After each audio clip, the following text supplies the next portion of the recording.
Yes, I was charged as the actual person that committed this crime when in fact I wasn't the actual person that committed this crime. Rickey Godfrey's story, part 2. He served 31 years in a California prison for a murder he didn't commit, now on Black land. And now, as a brown person, you just feel so invisible. That's not fiction. Where we're from.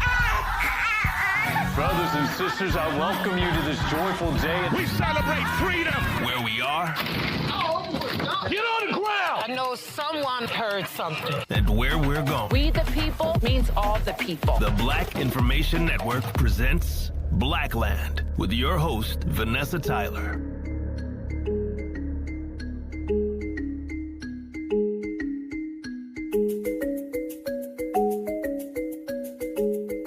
Rickey Godfrey says cops ignored, even threatened those who could have exonerated him, ignored witnesses who recanted. In the previous episode of Blackland, he tells how back in 1992, he was hanging out with the wrong crowd in Richmond, California, selling drugs, yes, but murder, no. A nearly all-white jury gave him life with no possibility of parole for the shooting death of another black man. One of the teens with him shot the victim dead. They pinned it on him. Now he's on a mission to clear his name. We pick up his story with how he finally got out, a process unlocking prison cells for many other innocent people behind bars. We're just 18. You're a kid. What about your parents in all of this? So during that particular time, so my dad, he ran the streets too. So he was on drugs at the time. My mom was too. My grandmother was too. So they would ask me, did I commit this crime? And I would tell them, and they would tell me that they believed me, and then there would be whispers, in the community, that, hey, that boy didn't do that, and so forth and so on. But no one really had the resources or the strength, so to speak, to really, further investigate and to contribute to, finding out what that truth was, so they kind of like just went on about their lives, not saying that they didn't think about me or that they stopped loving me or anything like that, but they had their lives to live, and I'm quite sure it was just as tough on them as it was for me. It's the hardest time of all to actually sit there and know that you're innocent. That's enough to make someone literally lose their minds. But he held on for 31 years. I found strength in my faith, and that carried me through. My grandfather, I lost him as well, and he was one of my few champions, in my life, and that was always there until the time he passed. He lost his life. And he used to always tell me, hey, educate yourself, because I came in with a fourth grade education. I dropped out of public school in the fifth grade, so I never went further than that. So he used to say, hey, educate yourself.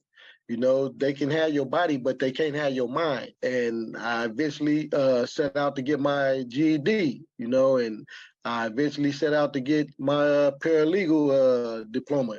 And that's what really drove me, to really like get on a path of turning this whole case, upside down. And I wasn't going to stop, and to my death.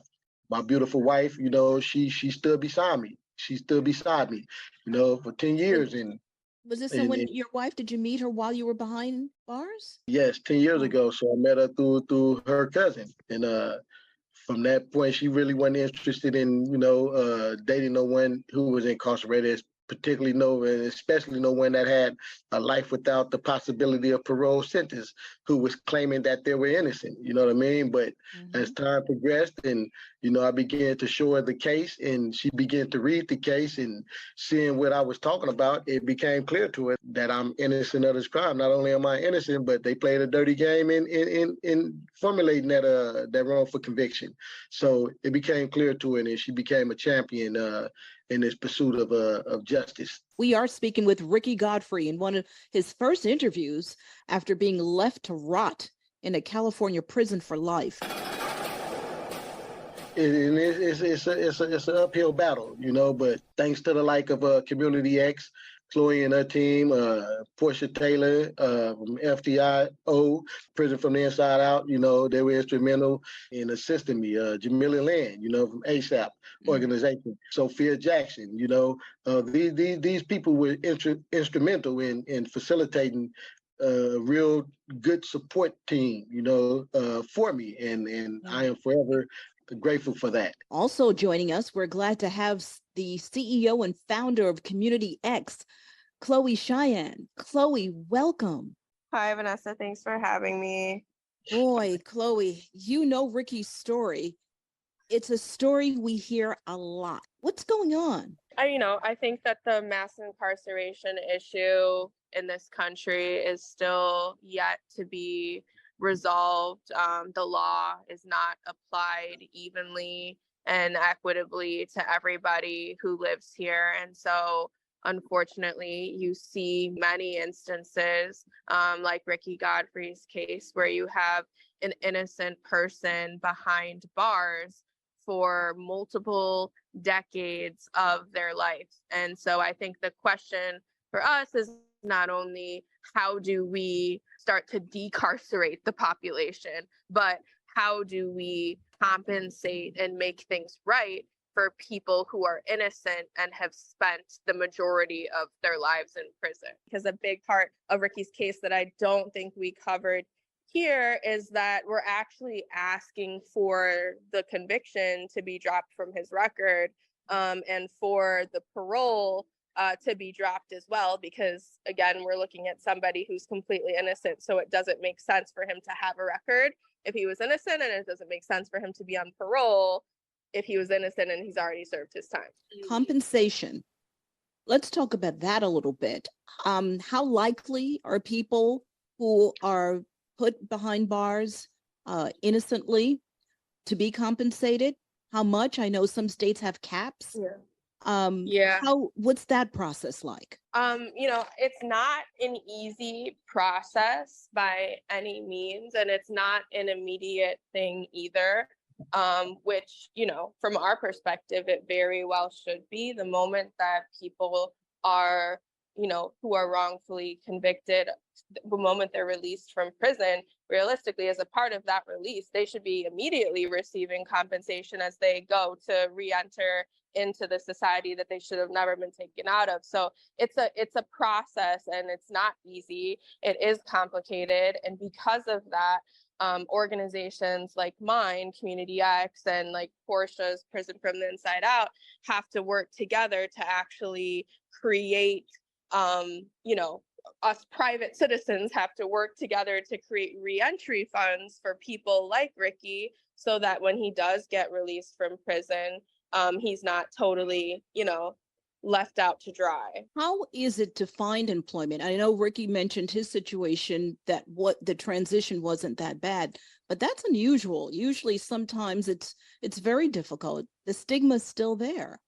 Well, I think it's that there's a certain sector that's willing to take formerly incarcerated individuals.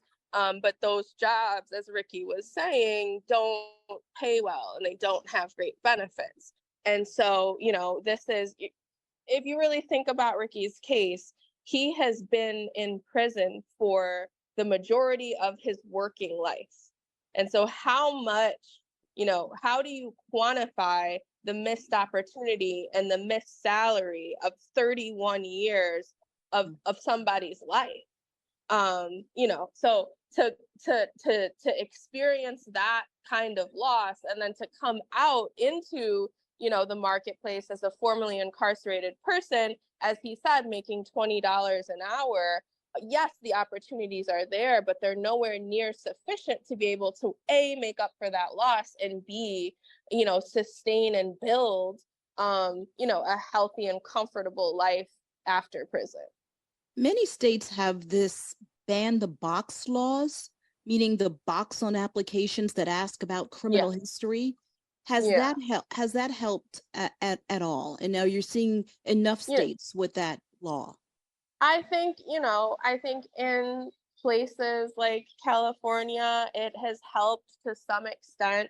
But again, I think, more industries need to adopt that type of mentality. More industries need to be willing to open up their doors, not only to formerly incarcerated individuals, but for people who don't have a higher education as well, like the tech industry, for instance, where you have a bunch of white men who never graduated from college at all founding and leading the companies. Why is it that it's okay for them to have that type of background, but when you look at Black and brown candidates, you have, 5 times the requirements? It just really doesn't make sense. And so I think that that's definitely a step in the right direction, but you really have to get more industries involved in that mentality. How busy is Community X? Meaning, I know you're working with Rickey, and I know you're probably working with a lot of other men and women, mostly African American, mostly Black. We support causes across the board. So whether it's, mass incarceration and prison reform issues, or Indigenous rights, Native American issues, climate crisis issues, women's issues, we kind of cover the full gamut of the cause spectrum. And so we're actually just working with directly impacted people, no matter who they are, not only in the US, but around the world. And we're using our technology to help build awareness campaigns for them, to help raise money for them, to help, get petitions to decision makers so that they can see the justice that they need. So we're getting, about 20 new campaigns a week at this point, and it just keeps increasing. Chloe Cheyenne, thank you for what you do. How can people who need your help reach you? Yeah, so our website is communityx.com. We have a mobile app on the App Store and the Play Store. And then we have a site that we specifically built for Rickey, which is justice4 RICKY Rickey.com. So justice4Rickey.com, where you can donate to his reentry fund, and you can also sign his petition.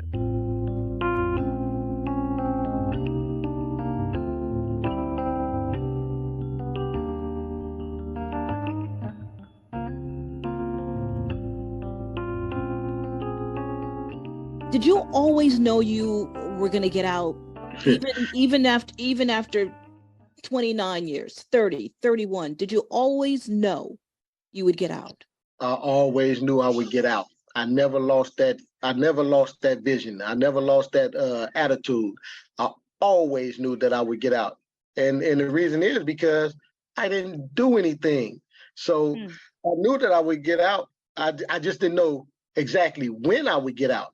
But, people used to always ask me, my wife particularly, Rickey Godfrey, she used to always ask me, honey, do you think that they're going to do the right thing? They're going to let you out? I'll be like, absolutely, yes.